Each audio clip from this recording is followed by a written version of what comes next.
हमारी संस्कृति, हमारे संस्कार सदा रहें हमारे साथ। सब्सक्राइब करें तिलक। आपने अकेले ही तीनों लोकों में त्राहि त्राहि मचा दी।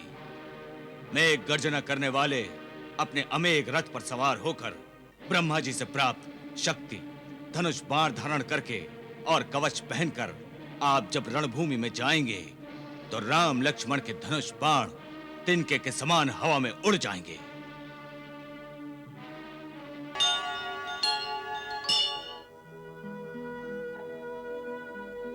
नाना जी, आज पहली बार हमारी आत्मा को यह आभास हो रहा है कि एक बार हमने असुर जाति के पराक्रम की जो धाक पृथ्वी, आकाश, पाताल, दशों दिशाओं में जमाई थी, उसके अंत का समय आ गया। असुर जाति का अस्तित्व अनिश्चित हो गया है।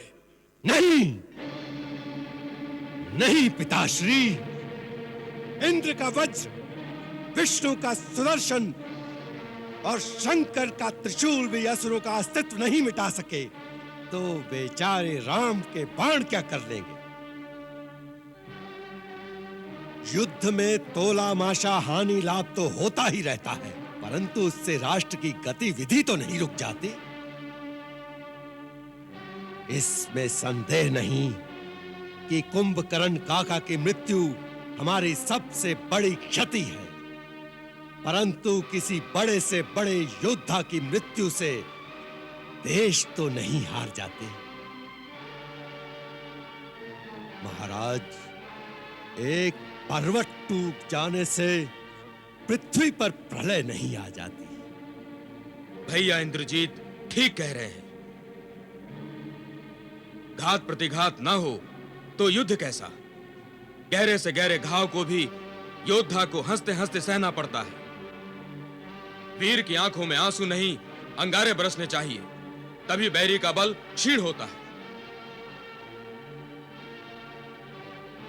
आपने अकेले ही तीनों लोकों में त्राहि त्राहि मचा दी।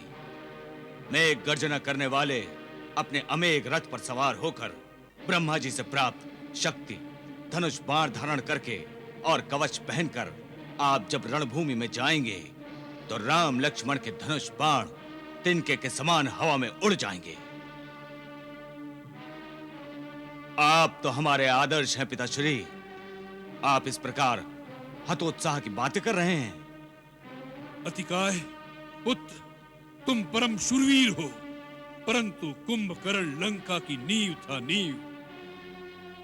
कुंभकर्ण की मृत्यु का अर्थ है लंका की नींव का शक्तिहीन हो जाना। नहीं पिताश्री, भैया अतिकाय और त्रिशरा के होते हुए लंका की एक ईंट नहीं हिल सकती। आप भी शत्रु की भाषा बोल रहे हैं। जैसे अकेले कुंभकर्ण को मारकर वो वनवासी ये समझ बैठे हैं कि उन्होंने लंका जीत ली। देवांतक नाम है मेरा। देवों की शक्ति का अंत करके देवांतक नाम पड़ा है पिताश्री। मैं वचन देता हूं आपको कि मैं राम लक्ष्मण का अंत करके नया कीर्तिमान स्थापित करूंगा। कल से मेरा नाम रामांतक हो जाएगा। नहीं, मेघनाथ के होते हुए छोटे भाइयों का युद्ध में जाना ठीक नहीं। पिताश्री की चिंताओं का मैं एक दिन में ही अंत कर दूंगा।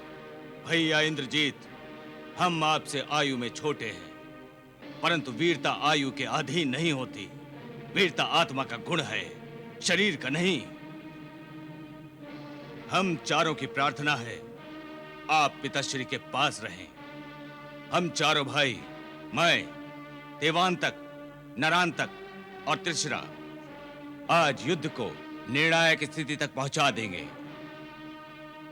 आप हमें सैन्य बल के साथ शत्रु पर टूट पड़ने की आज्ञा दीजिए पिताश्री। राजकुमार अतिकाय ठीक कह रहे हैं महाराज। हमें विश्वास है इन महाबली महाभट्ट महारथियों के बाद कल युद्ध की आवश्यकता ही नहीं रह जाएगी। अतिकाय, त्रिशिरा, नरांतक, देवांतक, आज युद्ध का अंत करके ही लौटेंगे महाराज।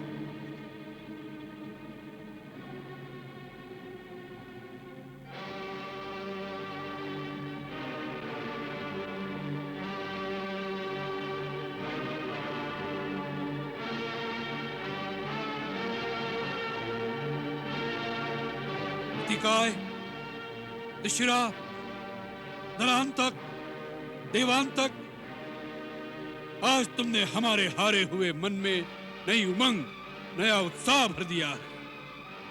जाओ, आज सारा संसार रावण के इन महाबली पुत्रों का पराक्रम देखे। जाओ, आज दशों दिशाओं में असुरों का जय घोष गुंजा दो। सेनापति कंपन, सेनानायक, प्रमुख सेनानायक, आप सब राजकुमारों के साथ अपनी अपनी सेना लेकर जाओ, ताकि कोई शत्रु योद्धा उन पर छुपकर पीछे से आघात न करे। इस बात का विशेष ध्यान रखा जाए। जाओ और उन वनवासियों को समाप्त करके आज लंका की विजय का शंखनाद करते हुए वापस आना। जाओ।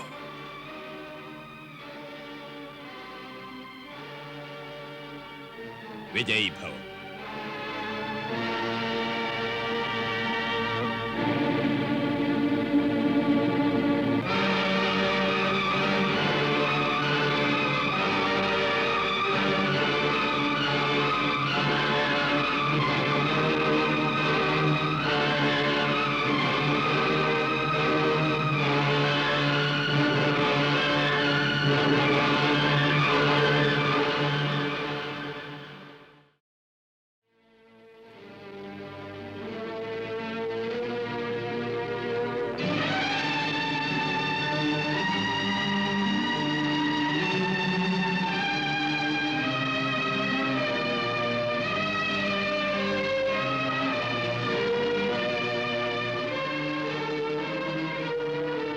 इस प्रकार गंभीर चिंतन में क्यों खो गए पिताश्री? जब से मैंने रणभूमि में जाने का निश्चय किया है, आप गहरी सोच में पड़ गए। बात क्या है महाराज? आप हमेशा मेरे रणभूमि में जाने में असमंजस में पड़ जाते हैं। ये किस कारण? पुत्र मोहवश अथवा आपको मेरे रण कौशल पर संदेह है? संदेह? तुम पर संदेह? इंद्र के वज्र को भी मामूली कंकर की तरह प्रभावहीन कर देने वाले इंद्रजीत पर संदेह? देवासुर संग्राम में अपने पिता की पराजय को अपने पराक्रम से विजय में परिवर्तन कर देने वाले पुत्र पर हम संदेह कैसे करेंगे वत्स? तो फिर अभी तक आपने मुझे कूच करने का आदेश क्यों नहीं दिया महाराज? इंद्रजीत, तुम लंका की सबसे सुदृढ़ प्राचीर हो। लंका के गढ़ की नींव तुम्हारे ही आधार पर टिकी हुई है। अंत तक तुम्हारी सुरक्षा करना आवश्यक है। आदि देव तुम्हारी रक्षा करे। यदि तुम्हें कुछ हो गया बेटे, तो लंका अनाथ हो जाएगी। अनाथ। आप कह रहे थे लंका कैसे अनाथ हो सकती है पिताश्री, परंतु मेरे रहते यदि लंकेश्वर का मान भंग हुआ, लंकानाथ की प्रतिष्ठा की अगर रक्षा न हो पाई, तो मेरे जैसी प्राचीर का गढ़ के ऐसे परकोटे का क्या लाभ? लाभ और हानि का हिसाब हम तुम्हें कैसे समझाएं वत्स? अनमोल से अनमोल रतन भी अपना मोल आप नहीं जानते। आज केवल लंकेश्वर की ही नहीं, पूरी लंका की प्रतिष्ठा दांव पर लगी है। सारी असुर जाति की आन का सवाल है, और उसे बचाने के लिए आप और मैं केवल दो ही बचे हैं, और हम दोनों में से किसी एक को जाना है। तो हाथ में युद्ध की पताका लेकर सबसे पहले तुम्हारा पिता जाएगा। क्यों? क्योंकि तुम लंका का भविष्य हो मेरे लाल, और भविष्य की रक्षा करना वर्तमान का धर्म है। ये पिता का मोह बोल रहा है, परंतु पुत्र का धर्म उसकी आज्ञा नहीं देता। जो पिता के काम ना आ सके वो पुत्र ही कैसा? इंद्रजीत के होते हुए आप जाएं तो धिक्कार है उसे। आपका रणभूमि में स्वयं जाना उस दिन भी मुझे उचित नहीं लगा था। हनुमान को दूत मानकर छोड़ देने के पक्ष में भी मैं नहीं था। अंगद आया और भरे दरबार में मनमानी करके अकड़ता हुआ चला गया।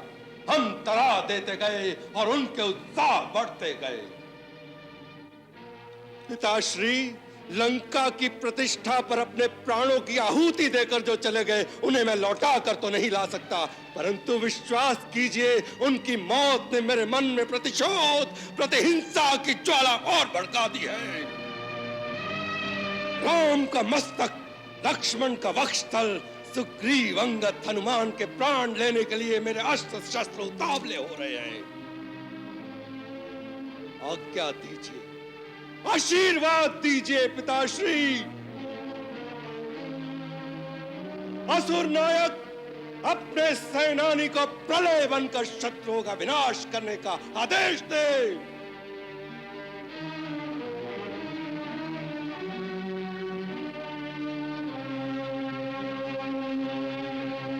आप क्या सोच रहे हैं? हम सोच रहे हैं इंद्रजीत कि पाताल में भैया अहिरावण ने हमें आश्वासन दिया था कि जब भी आवश्यकता होगी वह हमारी सहायता के लिए आएंगे। वह माया रत्ने में हम लोगों से भी आगे है, उन्हें क्यों न बुला लिया जाए? अपने पुत्र के होते हुए आप दूसरे लोग से भाई को अपनी सहायता के लिए बुलाएंगे तो इंद्रजीत लंका की प्रजा के सामने सर उठाकर कैसे चलेगा? पिताश्री, आपके मन में दुर्बलता एक छोटा सा छिद्र कर रही है, उससे सावधान रहे। जीत के लिए पूर्ण मनोबल आवश्यक है।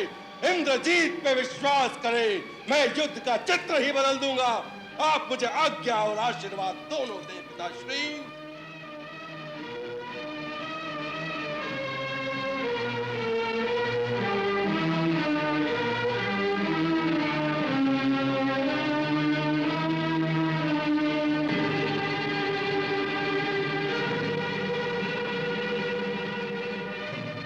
जाओ तात, युद्ध पताका फहराते हुए लौट कर आओ। यही होगा, यही होना निश्चित है महाराज।